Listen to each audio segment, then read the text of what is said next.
Здравейте, аз съм Ралица. Това е Art Soul Talks, подкастът за хората и творчеството.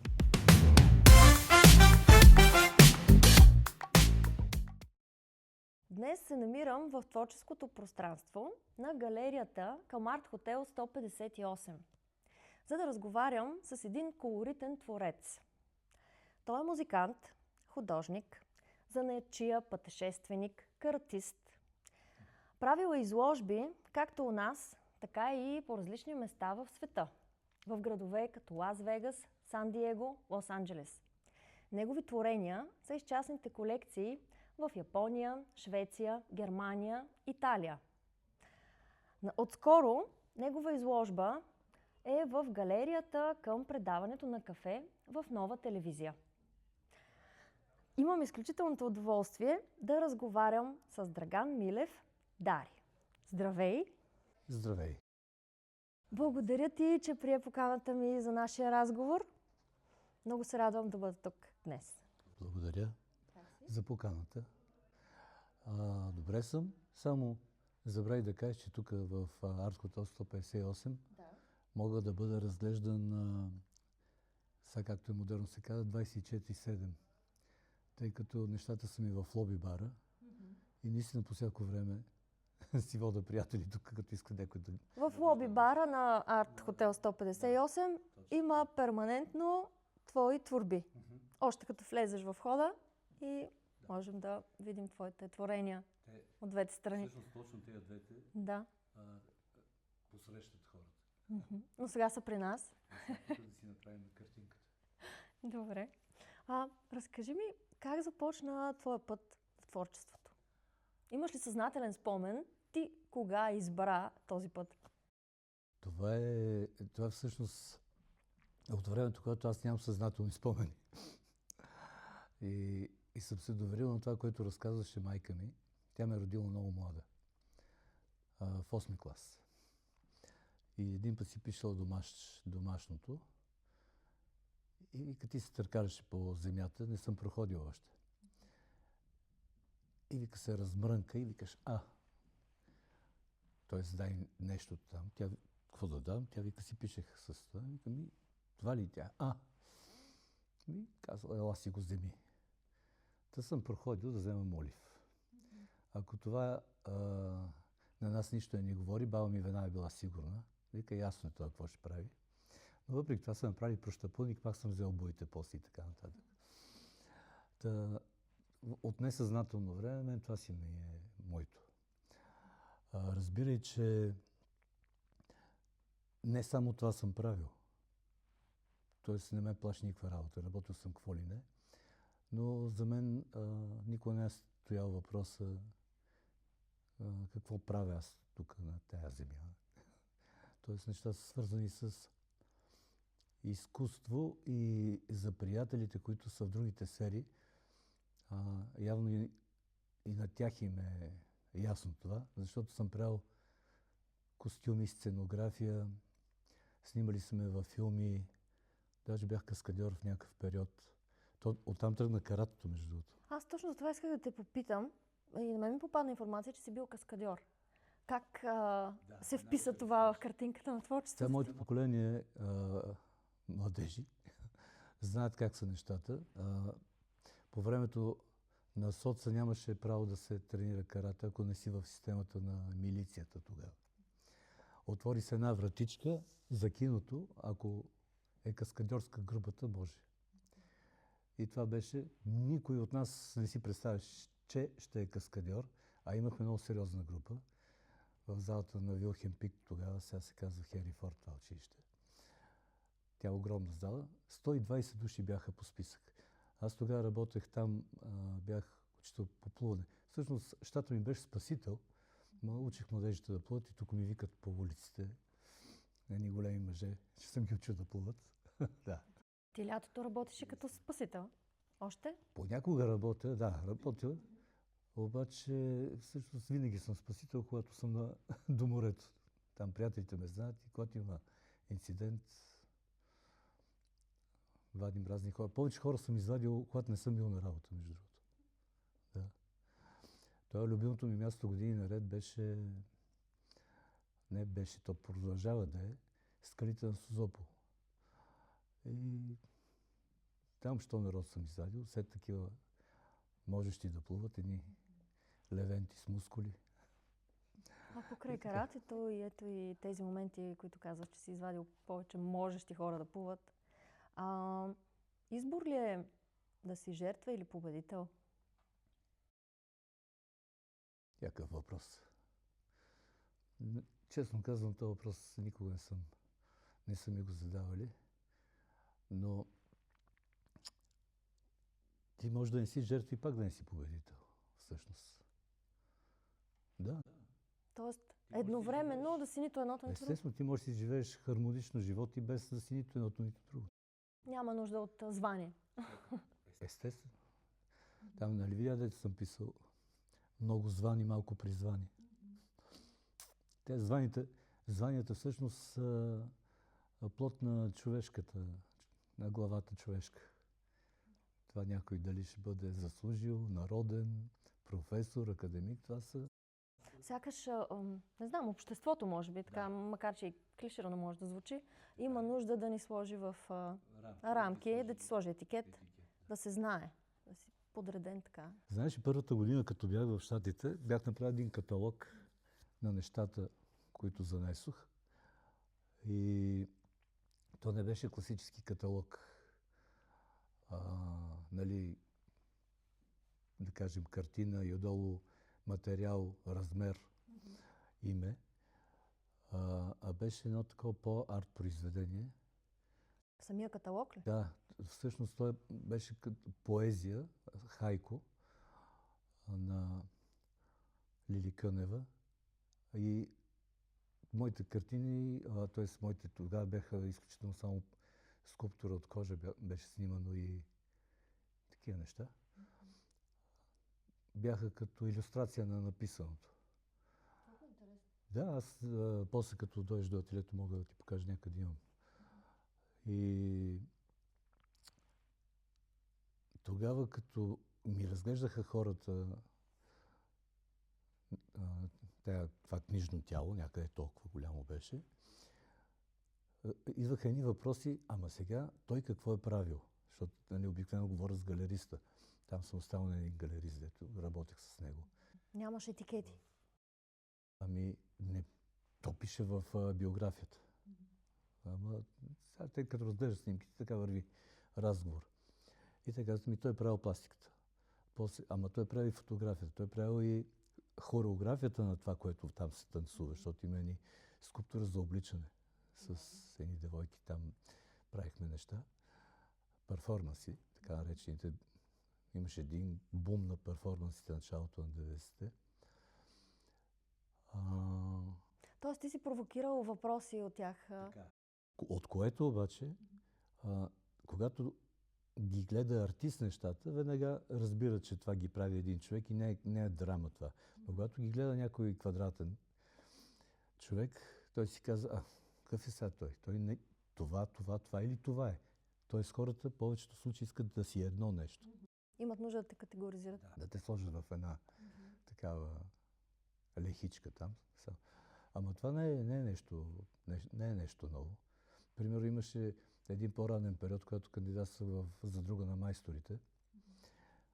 И тогава занесох много различни неща, направени от кожа. И самите комисията казаха, ама ти сега какъв си? Или ще правиш папки, или ще правиш чанти, или ще правиш колани, или ще правиш цървули, или това. Той си искат само едно, да те приемат в него. Аз бях направил и гривни тогава и те казаха, къде се чул и видял българските майстори да правят гривни, примерно от кожа. И викам, добре, както искате. Аз вече бях учил 5 години занаята в творческия фонд към Съюза на българските художници. И така, и аз си вари при художниците. Там може такива работи. Тук при нас трябва да е само едно. Това е.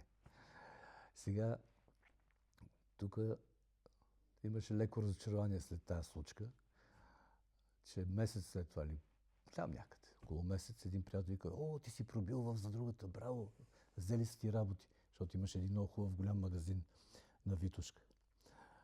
И викам, въобще не съм пробил, повече не отидох. И той, как твоите гривни са на витрината там? Какво мислиш се случва? Един от комисията вижда запомнил гривните как са направени и прави реплики на моите гривни в това. Така, не са били твоите оригинали? Моля? Не са били твоите, Не, ти всъщност не аз си си ги ги оставил. прибрах тогава, но тогава му дойде идеята, че може да прави гривни. Те не са същите. Но той му дойде идеята, че така както ми казаха, че къде се е чуло и видяло старите майстори български да правят гривни, изведнъж се оказа, че се чу и се видя. Така. А каква е... ти каза, че са започнали да задават въпроси. Провокирал си ги реално с каталога, който е бил нетрадиционен. Каква е американската публика? Като хора, ти какво усети? Какви хора срещна? Какво ти казаха за произведенията? Много е шарена публиката. Не мога да кажа, тя е такава. Да, Виж, не е така. Поначало, знаеш, Америка е от цял свят народ. Да. Но какво ти направи най-силно впечатление така? Какво запомни, може би, като мнение или нещо, което са ти казали като обратна връзка, да кажем? Те много ми харесват нещата. Нямам оплаквания от тази страна. Обаче, примерно, едно от първите неща, които казвате, European art. Викам, бре, какво му е по-европейската, нали, кожа? Сега, Тоест, разграничили са ти творчеството като европейско. Да, има едно нещо, което то сега вече дойде и насам много. Там много се работи с... самите художници си правят копия на нещата.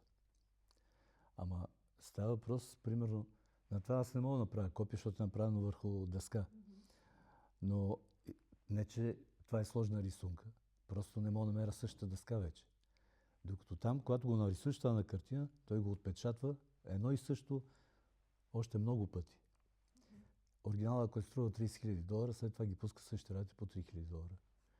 И се казва, това е авторски отпечатък. И това го правят масово там. Даже имаше, защото аз станах член на гилдията на художниците на Вегас, като получавахме покани за разни общи събития. Имаше молба в поканата. И моля ви се, колеги, този път донесете поне 20% оригинали. Масово си носят отпечатъци. Даже така степен вече са свикнали с това, че, примерно, моята изложба, последната, която правих в Вегас, бях седнал на земята, с едни листове един туш и си правих рисунки. Такива свободни рисунки. На място, на живо? Да. Пред публиката? Ами да. Това не е нещо, кой. Цял живот го правя.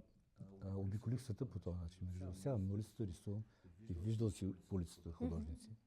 Не, минали сме тази школа и не ме притеснява гледането. Но идват до мен, чакаме да го завърша и накрая ми пита how much is print. Принт, не оригинала. Тоест, колко струва отпечатък? Викам, как принт? Нали го нарисувах пред тебе, човек? Вижте. Да. И това ли е също като европейски белег? Не, това си е като тяхно. На процеса имам предвид. Не, това ти да предлагаш оригинала. Да, това да предположиш оригинала, той са кокорик. Каза, аз ще го имам само, аз ще го имам това нещо. Викам, всички тук неща, които виждаш, е по едно. Разбираш? Примерно, Пинк Андерсън, аз мога да го рисувам много пъти. Но той всеки път ще е оригинал, защото всеки път ще го рисувам, а няма да го отпечатвам. Има един друг капан, на който пишат смесена техника.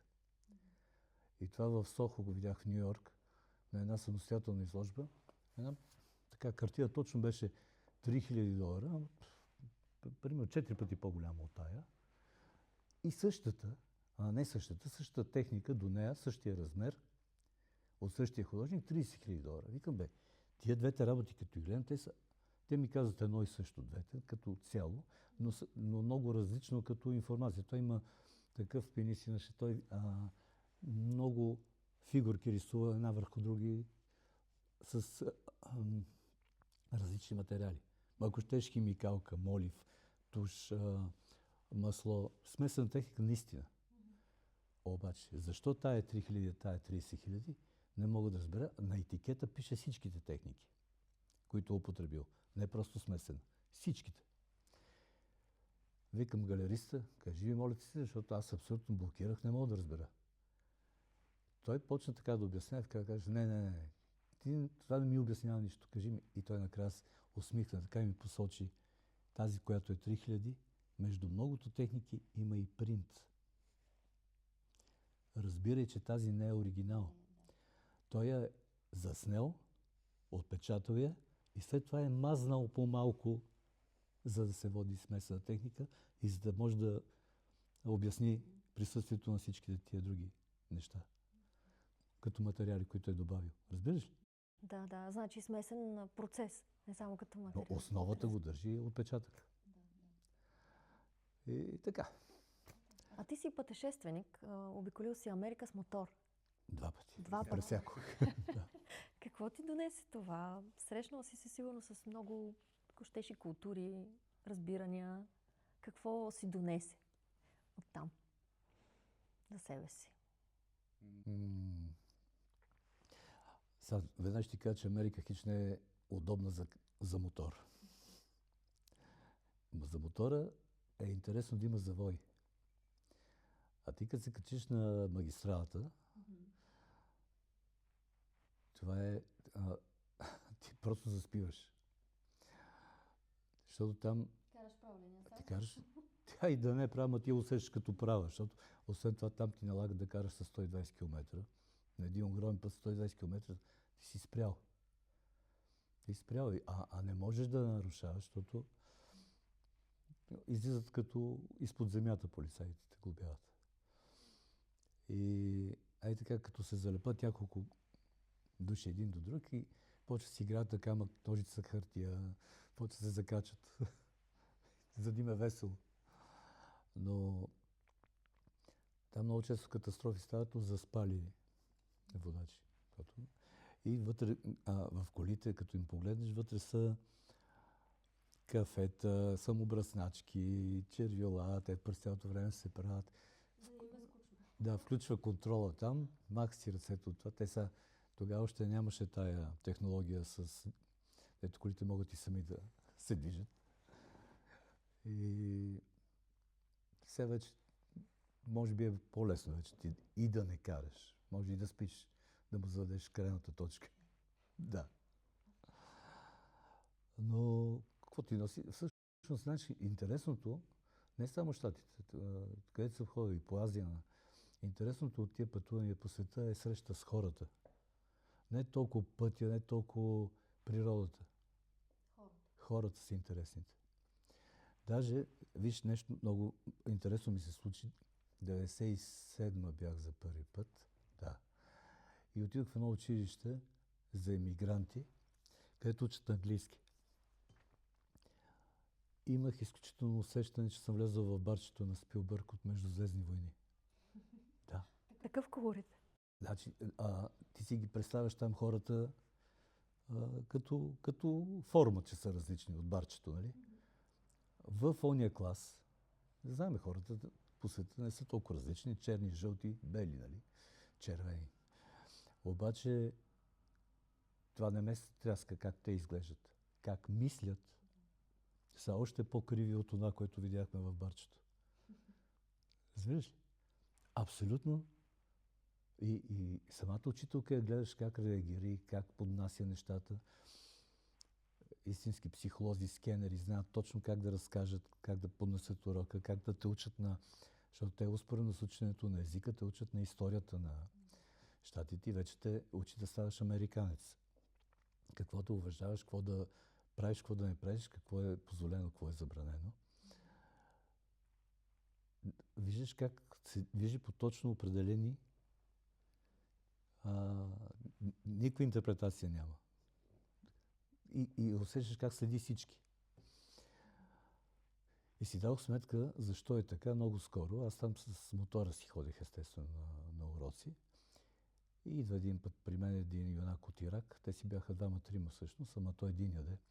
Моля ти се да направя едно кръгче. Па вика, можеш? Вика, мога.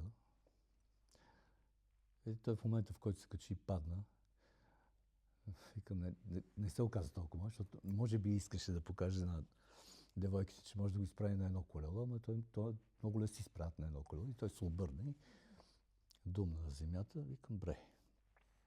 И си мислих, че вече сме се приятелили покрай тази работа. Аз много лесно влизам в контакти с хората навсякъде, където съм ходил.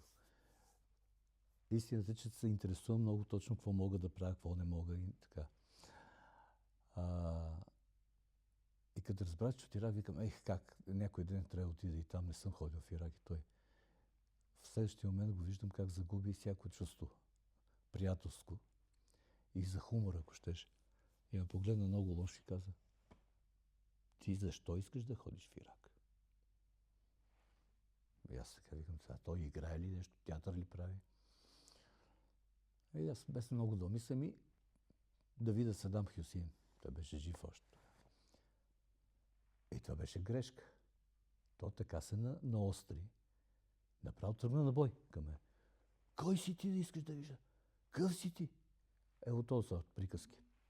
А другите го хванаха. Тръгна да ме бие. Викам, какво казах, бе, човек? Ти викам, от шега не разбираш. Той викам, даже не ме интересува. Как така не те интересува? Как ти ще се шегуваш? Това са неща много малки, които ти, ако наистина трябва да знаеш какво да кажеш, да се шегуваш така. И от нищо може да стане проблем. Да, човешкото ти е интересно. Аз забелязвам и в творчеството ти, в много картини, дори и в скулптурите, имаш човешки лица. Обръщаш внимание на портрета. Да. Всъщност тия пътувания ми бяха свързани, аз си ги финансирах с рисуване на портрети по улиците. Като много често не ги правя такива реалистични. Взимаме една шпатула, пясък, някакво слепващо вещество, примерно асфалт лак, някакъв цвят и почвам да ги правя много, как ти кажа, с артистични, с една линия, които даже нямат претенции за прилика. Чисто усещане за човека пред мен. Да, не буквалните черти. Не. А какво си усетил като... Ти си свикнал и по морето си виждал доста. Колегите рисуват едни неща с пастели, които са фотореализъм направо. Истински майстори има на портретите и академизъм, най-малкото. Но знаеш, и за мен интересното е не толкова буквалното, защото не, че е лесно, разбира се, но може би е по-интересно да доколко ще успееш ти като творец да изразиш външно усещането за човека срещу теб. Това правех. Това правех. И това много се харесваше всъщност. Много. Той и сега се харесва. Има си публика и за едното, и за другото, но за изненада на моите колеги, които рисуваха така академично, въобще си знаеха, че аз имам клиенти. Това е... Какво ти кажа? Това е всъщност... Ти си модела, аз съм художника. Ние с теб правим едно дете в момента. И това е това дете. Творението. Детето е всъщност нашата енергия в момента, в която въртим. Това е. И хората го разбират и го усещат и въобще няма нужда да го говориш. То дори няма нужда от обяснение логично, просто се усеща като... Естествено. Така да. Разкажи ми за тази твоя поредица картини на Булс икони. Булс Icons си я нарекал и те са и върху интересни материали, не просто върху платно. Ето врати, дърво. Какво така, как ти хрумна идеята да е на такъв тип материали? Всъщност морето е виновно. Да, защото имаше един период, когато така да е, бих казал, тъжен период за нашето море, където се разрешиха много строежи нататък. И съответно, не знам дали знаеш, хотелите, за да вземат 4 звезди, трябва да имат оригинали по стените си. И тогава нашия брат имахме много работа, защото те искат да имат оригинали. И в този период, колкото пъти нарисувах нещо на платно или на хартия, след това там имаше проблеми с влагата и се деформираха. Хартията, знаеш, че поема, платното се отпуска, трябва да се пренабиват отзад. Да се опъва. И си викам, какво има толкова да го мисля това? това не съм го измислял да се рисува върху дърво. Не знам дали знаеш, малките холандци, Мона Лиза върху дърво. Въобще от средните векове се рисува върху дърво. Нашите икони, всичките, така да е, освен фреските. Правя си на дърва и тогава с времето почва да ме интересува точно този минимализъм, да рисувам, да ползвам колкото може повече от фладъра на такъв, какъвто дошъл от времето. И когато намирам стари дъски, аз ги чиста до здраво. Ето сега мога да разкажа малко на хора, които им се прави така. Фладъра е рисунката от жилите, което виждаш. Самата това, където обикаля. Да. Това, което е имало отдолу като бой, аз го свалям или с топъл въздух. Имаше една паста Дунав едно време, с която се сваляше. Ме забраниха, че е много силно отровна. Някакви разтворители, може би? Да. Най-често с топъл въздух, с една бензинова лампа ги свалям. Обаче оставам това, което е здраво. Тоест оставам петна от него, които са си част от историята на тая врата. Това беше врата, между те. Тук беше бравата. Отрязал съм тази част, която е изгнила от вратата. Иначе, това си е цяла врата, примерно. Тая врата точно е така си бях закачил дрехата на нея и си викам, готов е модела. Само да не прекопирах. И рисувам вече няколко пъти. Тя се казва Присъствие. Много ми е любима тази дреха. Тя почти на 100 години и още е носа. Да, тя е на дядото на... Ето, знаех си, че е от някой. Да, като присъствие. На неща кого присъствие? Да. Това е дрехата на един стар моторист, примерно. Дядото на Кристиян Гайдаров. Това е мой любим приятел, който ни записваше в Хималаите, като правихме концерта под Еверест. Та година, 30 години правим от този концерт. 96-та сте го правили, да. Нали? Точно 30 години. Да. На такава височина 5554 метра, ако не бъркам. Как го запомни това? Запомни го. Виж сега, концертът е на 5350 метра, Добре. а върха е на 5500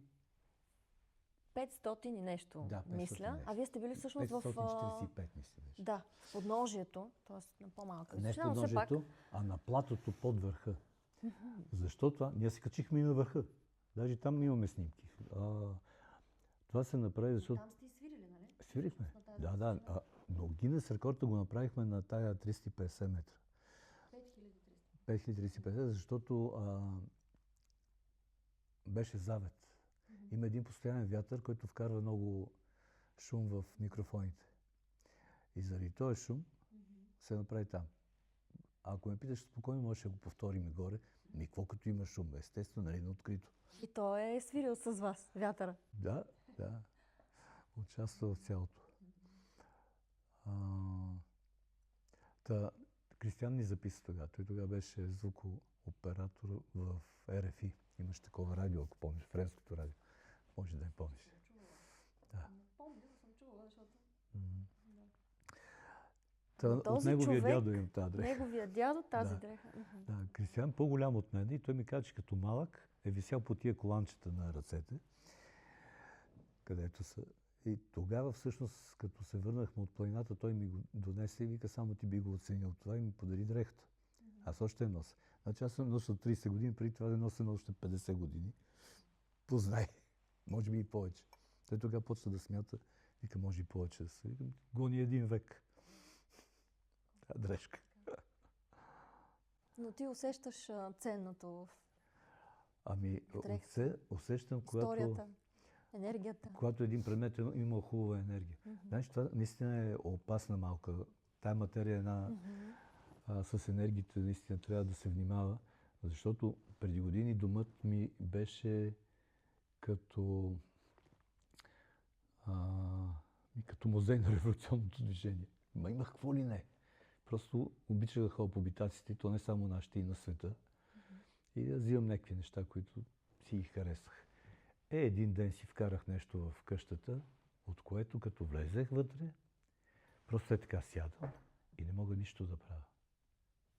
Просто нещо ми изсмукваше. Разбираш? А какъв беше този предмет? Моля? Какъв беше този предмет точно? Не знам. Не знам. А, ти не знаеш? Не знам, защото те са много.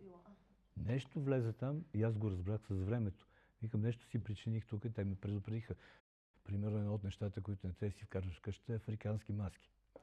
Автентични африкански маски, стари. С тях са правени много ритуали, които не е добре да го имаш там, където живеят хора. Сега, в тази посока, ако си говорим, има много изкуство по света, което не е хубаво да го сложиш.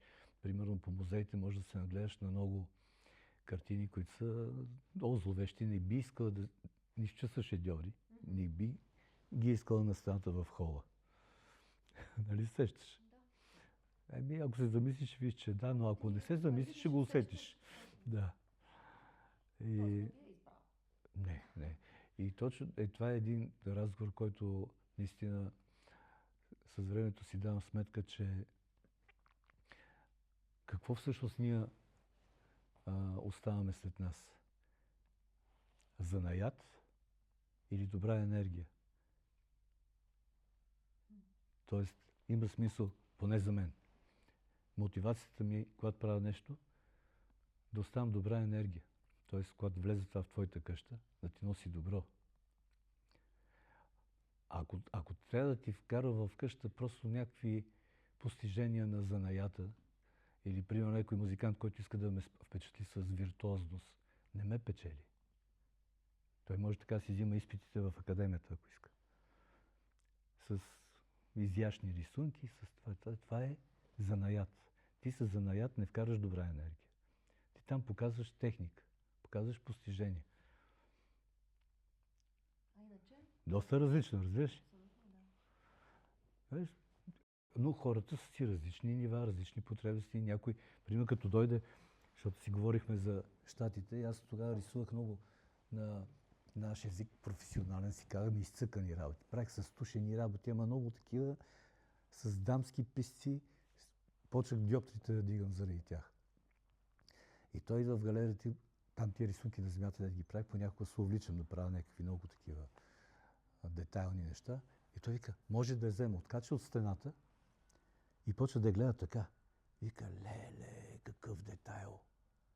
И той купува работата заради това, че съм си вадил очите, а не заради това, че се вкарал добрата енергия вътре. А ти добрата енергия може да вкараш с една рисунка и така за 2 минути да го завъртиш. И това са наистина различни такива потребности. Ако ти си търсиш това, хубаво, търсиш това.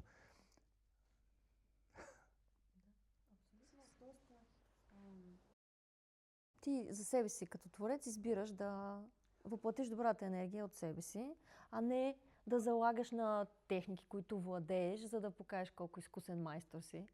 Да, така е, но то не, че избирам, в това намирам смисъл. Удовлетворение лично. Да. Още като правих тия неща, така, гривните, значи хората гледат на аксесуарите като на украшение. Но всъщност гривната е защита. И ти, ако я правиш с кръгът, е защита. Дори ей тук. Ако четеш книги за шамани и прочие, окултизъм, езотерика, така нататък, когато отидеш в гората, правиш си един кръг около палатката и този кръг те пази. Ти вкарваш мисъл в това. Така. Кръга от най-дълбока древност е защита. Гривната е защита. Когато я правя, особено когато я правя за теб, аз мисля само за тебе, че това те пази. Имам хора, които пазят мои гривни от преди много години. След това се ги носи и техните дъщери.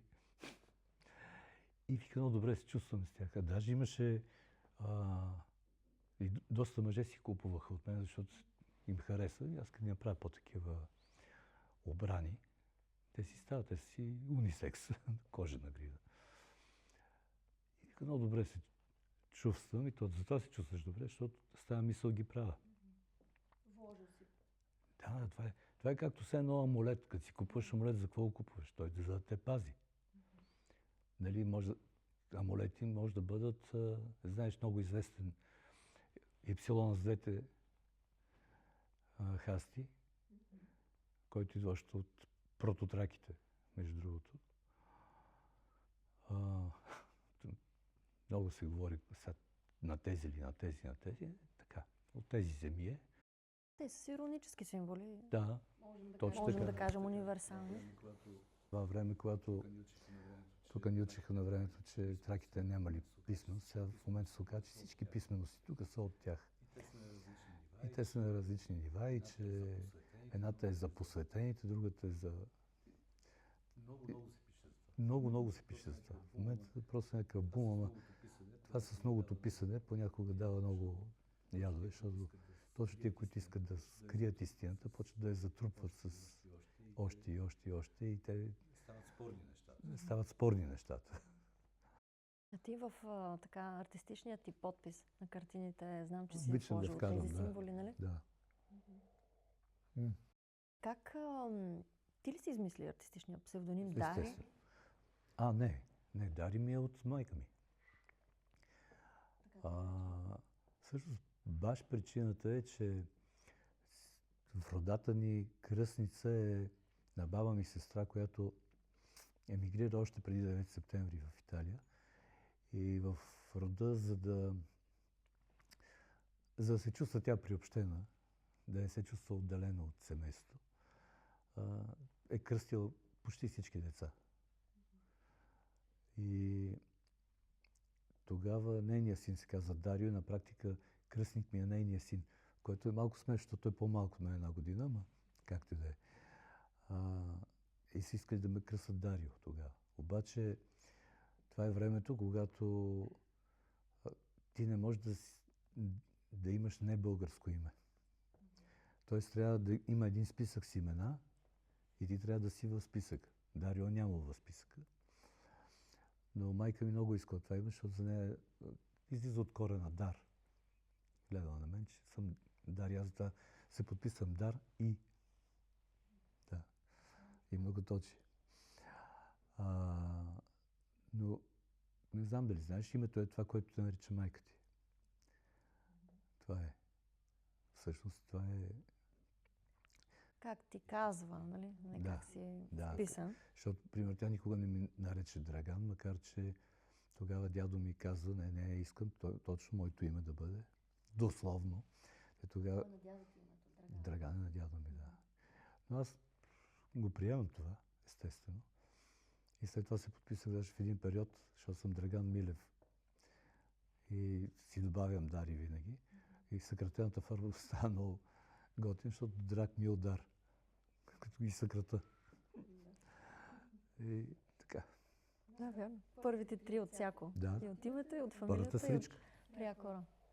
Много красиво. Като на Емилия Драги, ама много представите. Ти каза, че обичаш така да изразиш усещането за човека, казахме, нали, в творчеството ти. Има ли нещо, което не си позволил да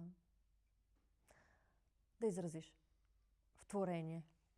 Нали, каза, че искаш да е твоята енергия по-скоро позитивна. Има ли нещо, което те е възпряло така вътрешно да го извадиш? Аз със сигурност, дори сега в този момент, се държа много отговорно към публичността. Разбираш ли? Това е примерно, канали са ме в предавания, в които не отивам, защото знам, че ще има конфронтация с водещия. И викам, аз нямам какво да кажа на децата по този начин. Тоест за мен най-важната публика са децата. А за децата се работи като за възрастните, ама по-хубаво. И тогава, това не е моя мисъл, това го чух от артисти, които се занимават с куклен театър. Толкова ми хареса, защото аз винаги съм го вярвал, но не може да го подредя толкова. Да го бе подредил в изречение. И абсолютно, в момента, в който почнаха да ми показват публичното пространство, това е вече доста години, си дам сметка, че ако аз не нося нещо добро в тия минути там, публични, няма що да съм там. Затова, Ако има някакви проблеми, аз не ти говоря за проблеми. Не. Говоря за нещата, които са градивни. А мога ли да те попитам от какво се страхуваш? Всичко можеш да ме попиташ. Ама внимай какво ме питаш, защото аз не лъжа. Окей, от какво се страхуваш?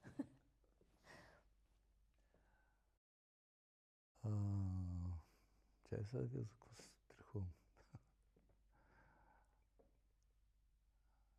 Сега точно в този момент се страхувам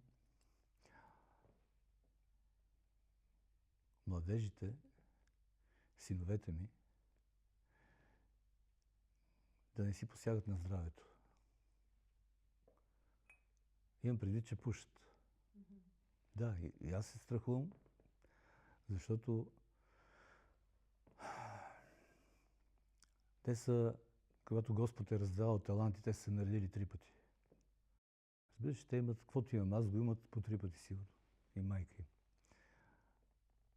Обаче го приемат като даденост и не го развиват. И от друга страна си дават сметка, че нали винаги могат да разчитат на това, че могат да го правят по-нататък и по-нататък. Викам, и така не е. Защото има една хубава приказка стара, която казва това, което Иванчо не научи, Иван никога няма да го научи. Чувала ли си? Разбираш ли? Да. Много хора обаче от младежите не го разбират това и смятат, че нещата стават лесно, нещата стават с труд. Споменеш думата труд и ставаш лош. Трудолюбивия винаги ще надминава талантливия. Така е. И това, което даже тук тия дни го казах. Викам, нали сте много интелигентни джейзитата? Колко да сте интелигентни, след като най-голямото имане, което имате, това е здравето, а вие не го цените, вие си посягате на него. Защото ти, ако си засипеш здравето, е голяма работа, че имаш таланти. Ти си надолу. На какво стъпваш ти, като си увредиш здравето? Е така. Тия неща ме плащат. Защото, знаеш, що ме плащат? Защото си давам сметка, че като родител не мога да... Аз мога да ти въздействам на теб, но не и на синовете си. Така е. Разбираш? Или на... Много други приятели ме питат за съвети. Децата ми са глухи за моите съвети. Така е някакси с родителите, нали? Истински страх. И съм сигурен, че този страх го имат и други родители. Но то не, че не е нещо ново. То е... Психологията го обясняла отдавна. А какво пък ти дава сили да продължиш? Въпреки страховете, въпреки негативното, какво ти дава сили? Това, което всъщност на мен наистина вярвам, че тук сме за добро. Сили ми дава това ние да правим най-доброто, което може да дадем от себе си. Не знам, че тая категория е философска и може да се интерпретира и че пътя към Ада, Алабала и така нататък, обаче това, което Бог те е дарил, ти да го правиш все по-добре. Това ми дава сила. Това ми дава енергията да продължавам да любопитствам и да правя експерименти и така нататък. И ми е интересно. Даже, ето сега, веднага ще ти кажа, какъв сън имах нощеска. Аз сънувам много често такива неща, които ще правя после. Това не е нещо, което да не съм виждал и да не е правено по света, обаче, понеже ме ръчкат от много време да пиша. А пък аз не пиша, защото съм прочел прекалено много хубави книги, за да знам как трябва да изглежда една хубава книга. Аз като почна да пиша, виждам, че не ми е това силата. Разбираш? Ти така виждаш ти, но другите, които ще го прочетат, за тях пък може да открият нещо за себе си, така че не ги лишавай. Сега, това, което ти казвам, че съм сънувал, че ще направя такава история. Разказвам си историята в картини повече, с много малко думи, но повечето с рисуване. Визуално. Повечето визуално, да, ако щеш като комикс до голяма степен. Но това може да ето ти една работа готова за този албум. Това е нещо много мое. И въобще нещата, които правя, които ми влияят в живота. Това са учители, това са мъдрости, които има на Цицерон една мисъл много хубава. Приемам за своя всяка мисъл, която харесвам. Тоест, нали, много често се спекулира с авторството на отделни мъдрости в нета. И аз от много време сам въобще не ги подписвам. Защото наистина дори има едни и същи неща казани или доказване, че е казано от различни хора, а едно и също. Ето веднага ще ти кажа. Когато са питали Микеланджело как е направил Давид, и той каза, махнах излишното от блока мраморния. Абсолютно също нещо са казали монасите в Китай, когато са направили един цял храм, който се прави на стотици години, който е изкопан в скалата. Ти разбираш? Това е по време на културната революция го взривяват. Червените, не знам дали знаеш този период, взривяват всичко, което има по-голям авторитет от тях. Нали? Да не засенчва тяхната така. Той е обяснявал и там доста защо са правили. Значи, представи си една дупка в един монолит, влизаш в дупката и вътре е изграден цял палат, цял храм. Стотици години. Изсечен. Нали? Стотици години се прави катедралата в Кьон, да кажем. Ама тя се гради. А това е изваяно. Да. И се питали как това стане, те много лесно махнахме излишното. Да. А няма как да са се копирали един друг, защото един е тук, другия там. Да, виж това пак така като доказателство за различните... Мъдростта е една и съща. Една и съща. Дори за изкуството, нали, как има аналог за едни и същи неща, ако щеш, творения, възникнали по различно време, обаче имат аналог и имат общо помежду си. Не, че са се копирали. Просто си резонират, естествено. Примерно 1988 година чета книгата на Карлос Кастанеда за първи път, когато я бяха превели една от книгите, Пътуване до Исланд. Така се случи, че по същото време в Будапеща се запознах с един внук на монголски лама и той ми разказа същата терминология, която четях предната вечер четох в книгата на шамана.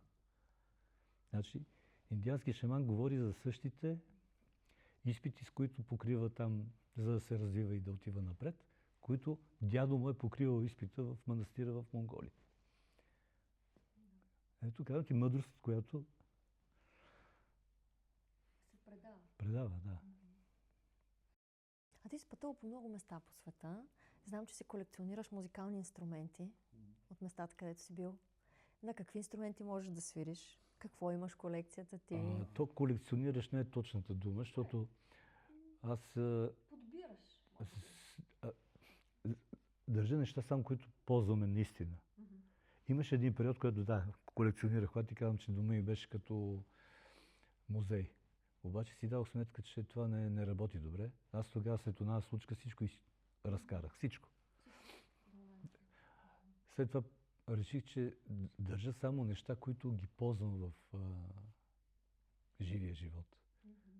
Не държа неща, които ме украсяват. Само да висят прахосъбирачки не искам. Колкото и да е ценно. И се старая се. От време на време някой приятел ме изненадва. Примерно Ставри Калинов. Вика, Дари, имам нещо, което само ти ще го оцениш. Цял живот го паза. Искаха ми го, даваха ми много пари, обаче не го давах, но на теб искам да го дам. И даде една лампа, която между другото... Ти знаеш как се пише Бургас преди години? С З. Бургас З? Да. Знаеш ли го това? На лампата пише... Какъв беше, бе? Малко ти ме забравих. Тънков. Фабрика Тънков. Бургас З. Петромакс. Там ти я показва, тя лампата е закачена. И сега, тя лампа как няма да я взема, Ставри, като ми я показва, тя се едно си гледам стария мотор. Ето където го видяхте в деца му нарисува. То от същата година, 38 година е мотор.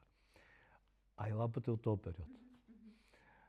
Малко изглежда като летящ чиния от 38 година. Много е готина. Обаче работи. Не е просто украшение. Тя се пълниш с газ, помпаш с едно като бензинова лампа. Има манометър, с който виждаш температурата. И през балона долу има дупка, в която вкарваш пламъче и това се пали. На този принцип е било уличното осветление. Да. И... доста интересно. Да. И такова нещо викам сега как да му... Взе го. Те от Ставри имам такова нещо. Бог да го прости него и той си тия. Подарил ти я светлинка? Да. Беше много щур. С него не може да се говори нормално, между другото. Той хваща всяка дума, която кажеш. Ти знаеш, какво значи тази дума? И почва да прави... Ама някаква негова етимологичен анализ. Носи вода от 9 кладенеца. Прекрасен беше. Добре, разкажи малко за музиката сега. Също като част от твоето творчество. Да, ти ме хубаво ме попита на ти инструменти, дали свира. Ами, знаеш, когато се прибрахме от Хималаите, донесох 50 кг инструменти оттам. Бях като в пещерата на Аладин. Тия години по нашите магазини тук за музика нямаше никакви перкусионни инструменти от сорта на тарамбуки, джембети и така. Никакви. Даже аз първото тарамбука, турска тарамбука, познай откъде донесох. От Сънсет булевард, от Лос-Анджелес. От един такъв, кажи го, оказионен магазин за инструменти. Там пан-шоп им викат. Викам, гледай сега, Истанбул е на 500 км. Аз го донесох от колко хиляди километра. Да. Там си донесох точно това. Свириш ли на нея? И тя даде фира, защото аз чупих. Аз понеже носа, като правим разни свирни по морето и някой седнали на нея. Какво направи? Те като се напият малко, вече не пазят приятелите, знаеш. Много са ми любими, ама така. На всичките свира, тези, които донесох от там, примерно, 96-та, това са годините, които още имахме само 2 канала телевизионни. Имаше канал 1 и Ефир 2, втора програма. Това дето е BTV по днешно време, тогава беше Ефир 2. И още бяха държавни телевизии. Тогава докарах изложба на един тибетски художник, Рамеш Лама, който рисуваше танки. Знаеш кой е танк? Не. Това са буддийските икони. Те се рисуват на много тънки папируси и житието на Буда. И другите божества наоколо. Бяла тара, зелена тара, те са много там. То отвориш и видиш. Те са горе-долу някакъв такъв размер оригинали, имат много пишни рамки. Рамки са направени от плат, като много особени панделки са завързани. Много скъпи, копринени. Но без рамките, само танките взех аз, защото имаше много трудно щеше да е през границата. Какво направих? Всичките ги навих една в друга и си скрих в една флейта. Да, те не се виждаха никакви. Никой не разбра, че съм ги докарал на митницата. Ама забрави, никакъв бизнес нямаше, защото след това му ги върнах всичките. Така че, да. Направих изложба в моята галерия, там, дето бях писал преди малко. Тя беше абсолютно празна с тия и инструментите, които донесох оттам, озвучихме откриването на изложбата, като тогава Ефир 2 снимаха. А пък вътре, в пространството, Сашо Илиев игра едни танци, защото той беше театрален антрополог, изучаваше танци от цял свят. И той пък беше донесъл маски. Да. И той с маски и костюми, а ние му свирим какво точно се бяхме разбрали там покрай дисковете, които накупихме много дискове там. Озвучихме цялото откриване, а той го изтанцува пък. Отделно танките си. Перформанс цяло. Да, винаги правихме перформанс. Дойдоха много хора там, насядаха. Той тогава в тези години имаше голям глад за какво ли не. И аз вече в студио записах едни откъси от книгата за живота и смъртта на тибетската, която прелива от мъдрости. Абе, красиво става, много красиво, но ето казвам ти какво да... Сега, на въпроса можеш ли да свириш? Всъщност, дори това да направиш само. И само влез казвам,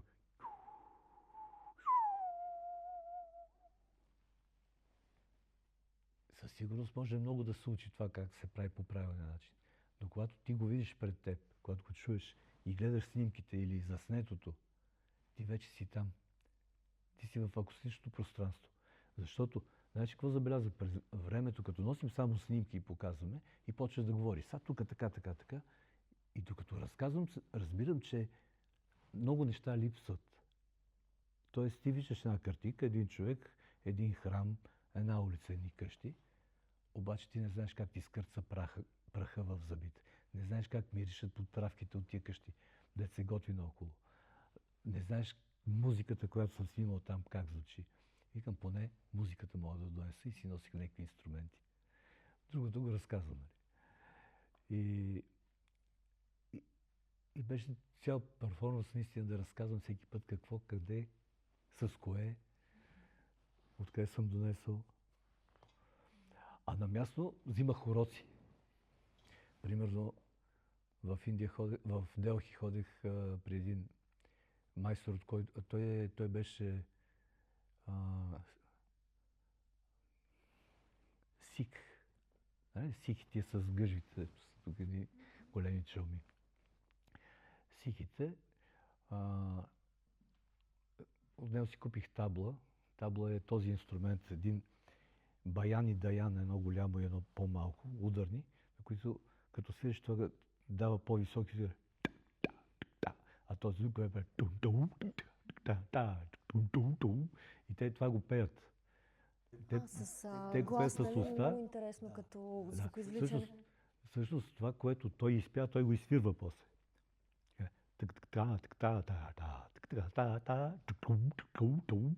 И ти след това го следваш. Ходих няколко пъти при него за такива уроци. Той каза, всъщност, аз вика няма какво много да те научи. Просто вика много трябва да свириш, за да научиш това.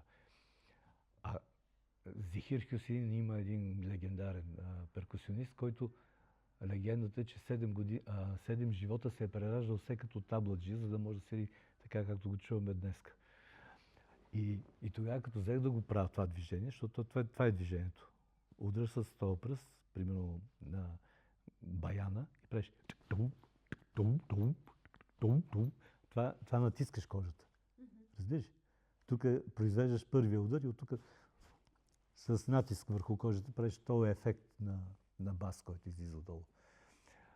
И сега да ги координираш тия неща, само като ми показа каква е техниката, аз дни наред имах мускулна треска, защото нищо не правим с тия мускули на практика тук. Пълно схващане. Пълно, викам, леле. Много гърч, много работа.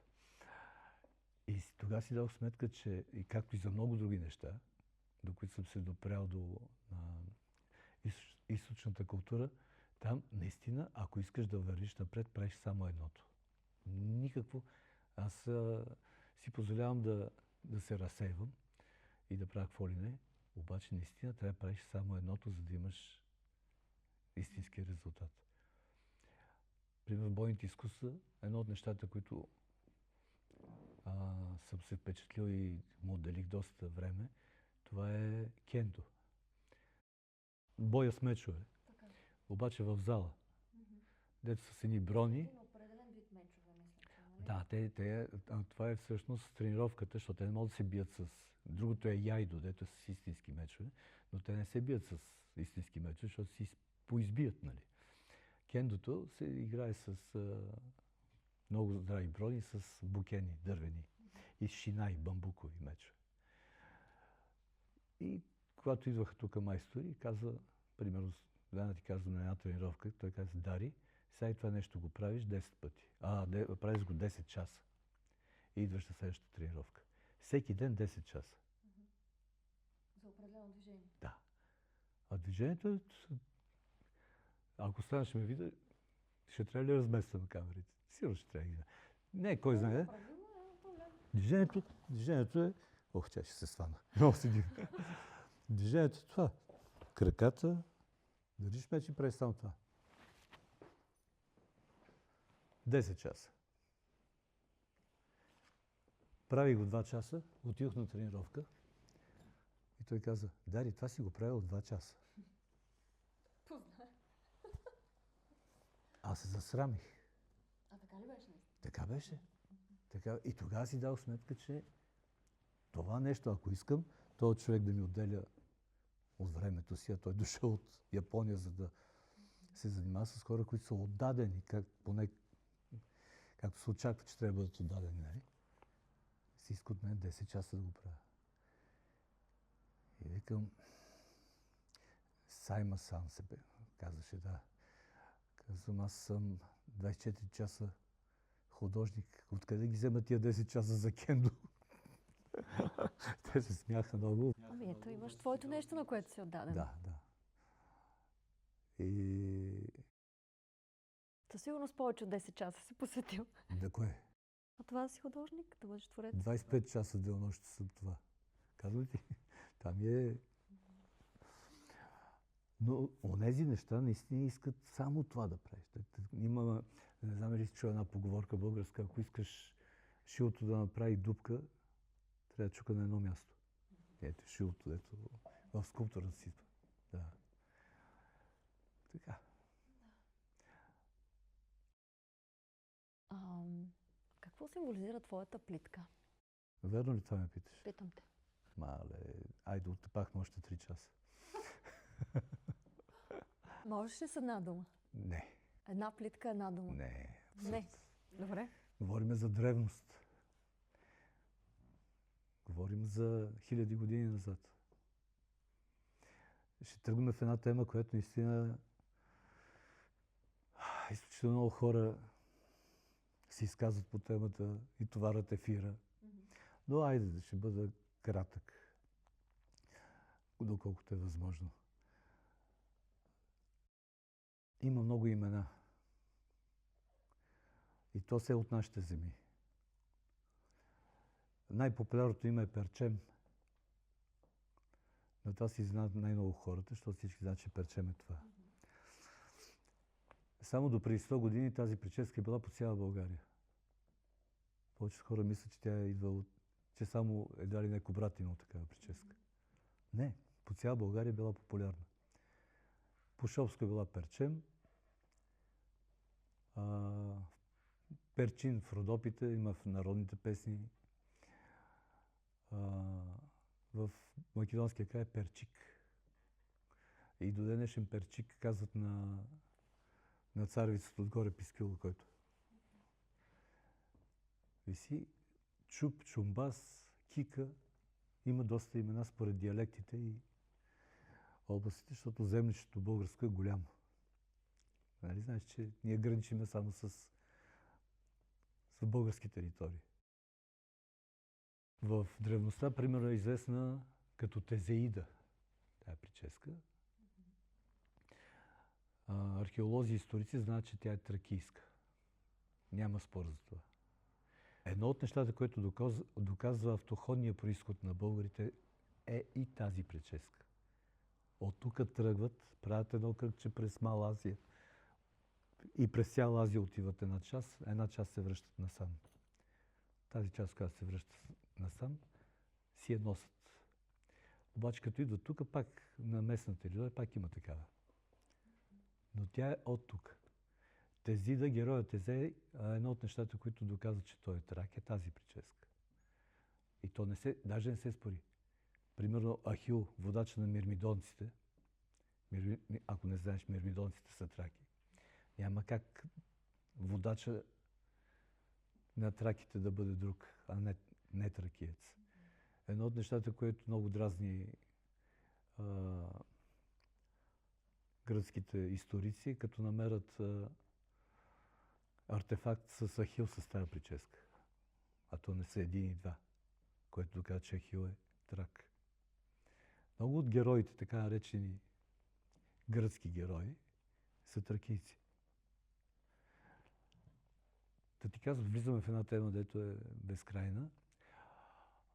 Сега, нещо, което съм учил от книги на антрополози, защото няма чуеш от историци за това. Те чуеш от антрополог, хората, които занимават с култура и така нататък. Че тя се прави от майката, сестрата или любимата. Никой друг. Има изключително сакрално значение. Тоест тя дава благословия. Правите да те пази, нека небето бди над теб. Нали? Това е най-известната благословия. Както и там, дето в началото си говорихме за гривните и за това, че те пазят тези неща. Много от нещата, свързани с дрехи, с бижута, с символи, с писменост, са свързани с това да те пазят. Те не се правят за да бъдеш по-красив. Се правят за да бъдеш защитен. Да, първоначално това е заложено като идея. Това е заложено. Не за украса, за защита. Така е. И да си призная, от малък си мечтая, че един ден ще си направя тая прическа и един ден си направих. Той е по инициатива, между другото, на майката на децата ми. Иначе така ходех цял живот, както си ти сега в момента. С такава дължина на косата? Горе-долу толкова, да. Ти си оставил косата да порасне? Да. Не. Започва да от едно време нататък да я прави. Тя беше бе по-дебела, ама по морето си чупи коса ми и там спасител съм. 3-4 месеца на морето и тя много се изтощава от сута и от слънцето. Както е, колкото толкова. Усещаш защитата? Не се усещам нападнат поне. Не, това е смисъл. Тоест, достатъчно да запомниш, че има сакрален произход прическата и че наистина е местна. Знаеш ли, Христо Г. Данов, когато се връща в България, млад сорбонист, е учител в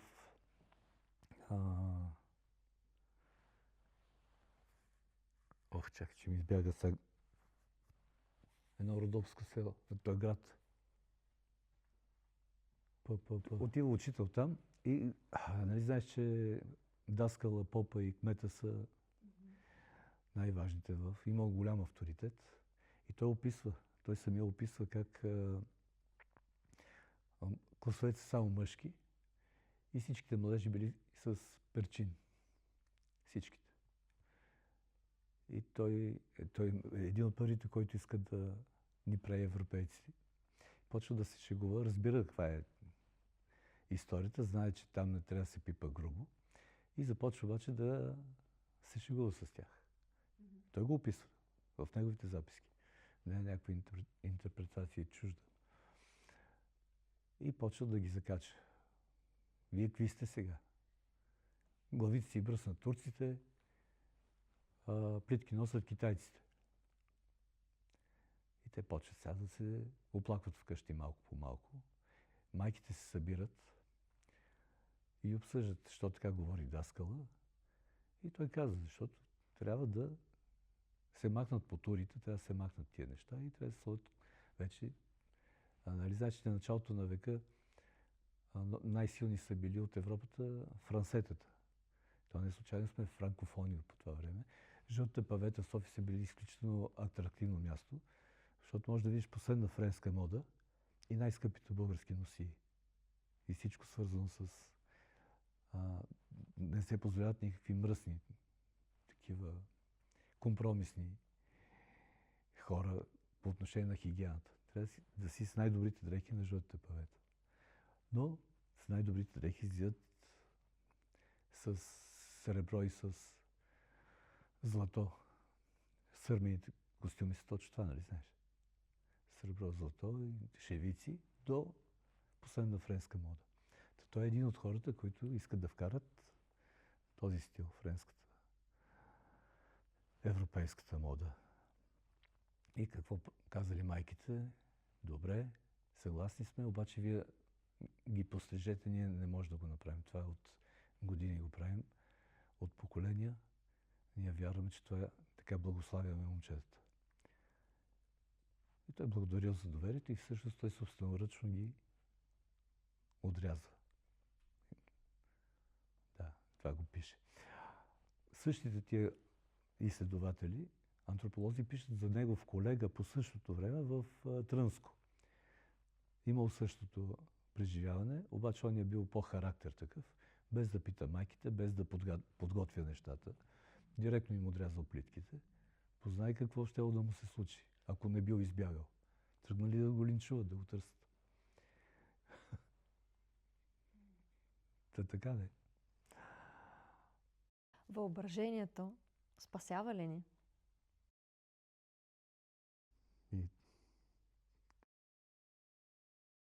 То едното въображение ни остава. Това ми хареса. Да.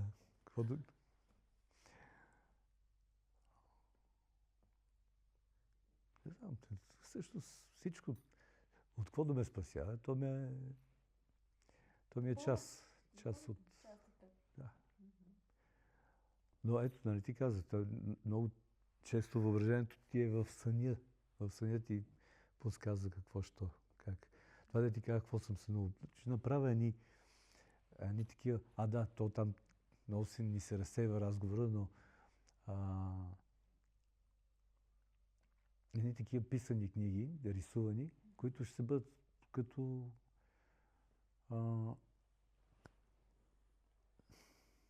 може да са от няколко страници дори само, но ще бъде една единствена. Ако си вземеш книга от мен, за теб ще бъде само една книга. Няма да правиш копия. Аз не мога. Нали, ще правя, не всичко се прави на ръка, нищо. Там тая думичка принт, макар че аз съм завършил полиграф и фотография. Но нещо, което най-не ми харесва да си правя принтове. Виж, като бяхме ученици, малко правихме такива работи, но не ни хванаха. Примерно билетчета за трамвая си правихме. Само за практическо използване.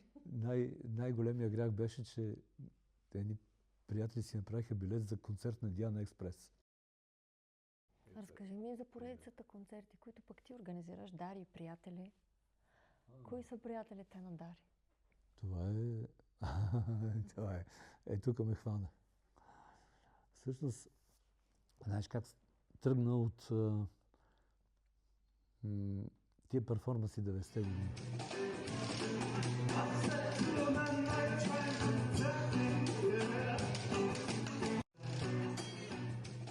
Много различни хора с различни изкуства се занимават и аз ги събирах в някакво място, в което аз съм просто домакин на мястото. Не, че съм най-главния, обаче съм домакин на мястото. Просто давам посоката на каквото се прави.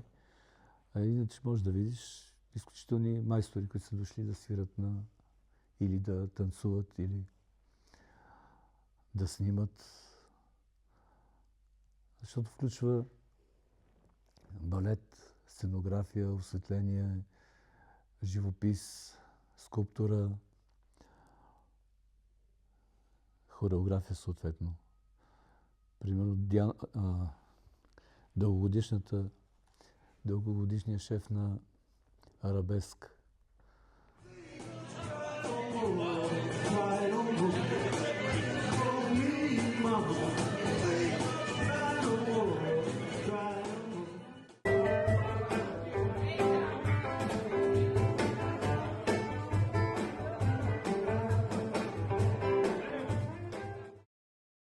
тия спектакли са участвали и прима балерини от операта, ако щеш.